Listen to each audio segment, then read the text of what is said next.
주님께서 여러분과 함께 루카가 전한 거룩한 복음입니다. 주님 영광 받으소서. 그 무렵에 마리아는 길을 떠나 서둘러 유다 산악 지방에 있는 한 고을로 갔다. 그리고 즉가랴의 집에 들어가 엘리사벳에게 인사하였다. 엘리사벳이 마리아의 인사말을 들을 때 그의 태안에서 아기가 뛰놀았다. 엘리사벳은 성령으로 가득 차 큰 소리로 외쳤다.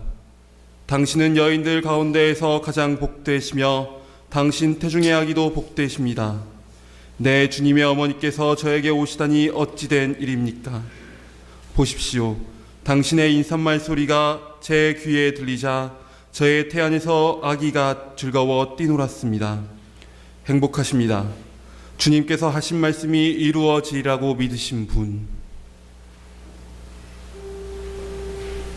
주님의 말씀입니다. 그리스도님 찬미합니다. 앉으십시오. 참 예수님, 지난 12월 8일은 참 뜻깊은 날이었습니다. 교종 프란치스코께서는 11월 8일부터 자비의 특별 기년을 선포하셨습니다. 저는 얼마 전에 인터넷을 통해서 교종께서 바티칸 성 베드로 대성전의 문을 여시고 그 문을 통과하시는 장면을 보게 되었습니다.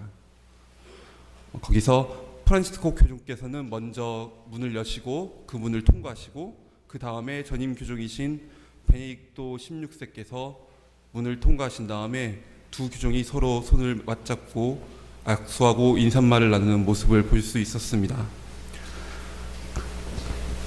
그래서 참 특별한 장면이라는 생각이 들었습니다.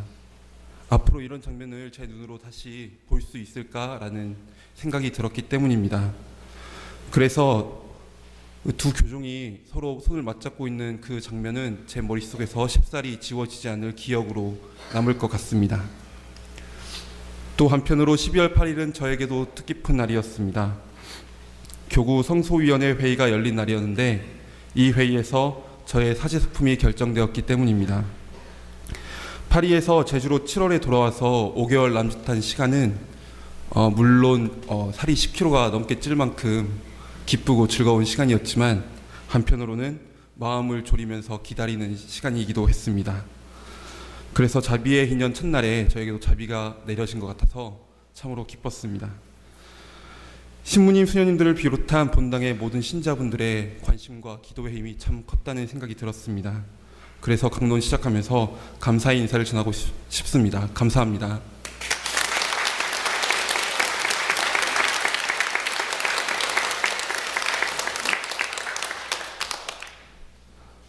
대림초 4개에 모두 불이 밝혀지면서 곧 오실 아기 예수님을 기다리고 있는 오늘 교회는 환예신비 제2단의 장면, 그러니까 성모님께서 엘리사벳을 방문하시는 장면을 묵상하도록 우리를 초대하고 있습니다. 대천사 가브리엘로부터 하느님의 아드님을 잉태할 것이라는 말을 듣고 거기에 기꺼이 예라고 응답하신 성모님께서는 자신의 친척인 엘리사벳을 방문하기 위해 멀고 험한 길을 떠나기 시작하십니다. 그때 엘리사벳도 임신 중이었는데 엘리사벳은 나이가 들 때까지 아이가 없어서 사람들 사이에서 치욕을 당하던 여자였습니다. 하지만 하느님께서는 엘리사벳에게 자비를 베푸시고 세례자 요한을 잉태하도록 하셨습니다. 성모님께서 엘리사벳의 집 문을 열고 들어가 인사를 건넬 때 엘리사벳은 성모님께서 주님의 어머니가 되는 특별한 은총을 받았다는 것을 곧바로 알아차렸고 엘리사벳의 태중에 있던 세례자 요한도 즐거워 뛰놀았다고 오늘 복음은 전하고 있습니다.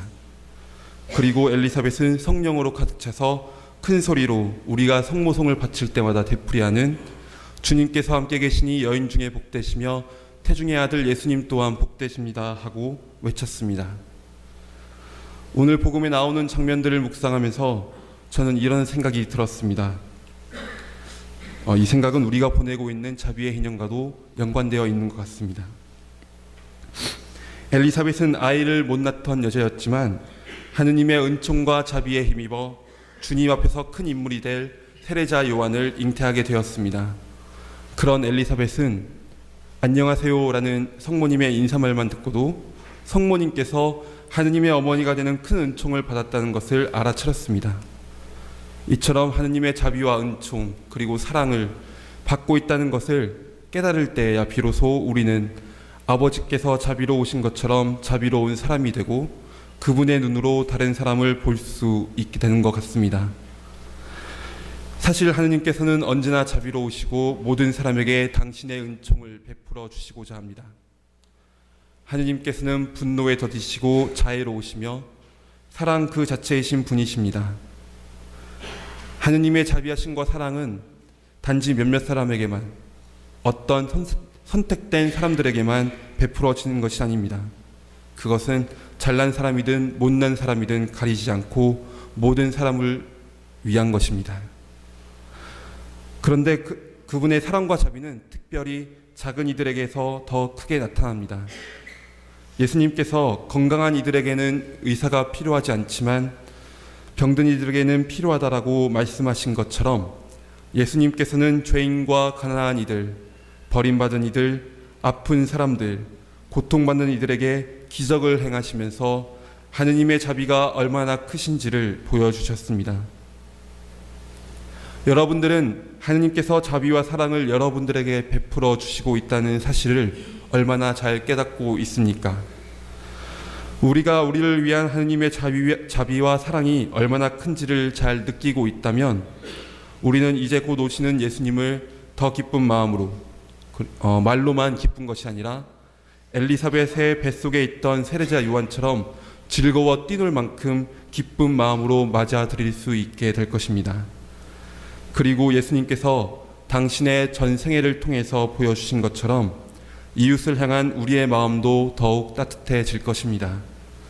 그리고 예수님께서 우리를 사랑스러운 눈으로 바라보시듯이 그들을 향한 우리의 눈빛은 더욱 예수님의 눈빛과 닮아갈 것입니다.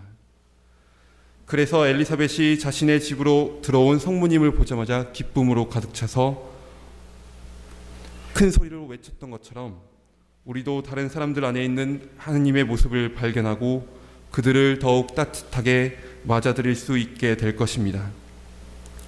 특히 이 추운 겨울에 길거리에서 자신들의 어려움과 고통을 호소하고 있는 사람들의 목소리를 시끄럽다고만 여기게 생각하는 것이 아니라 예수님께서 그런 사람들의 처지를 이해하고 그들을 위해 일하셨던 것처럼 우리도 그들을 이해하고 그런 사람들의 어려움에 따스한 손길을 내밀 수 있게 될 것입니다.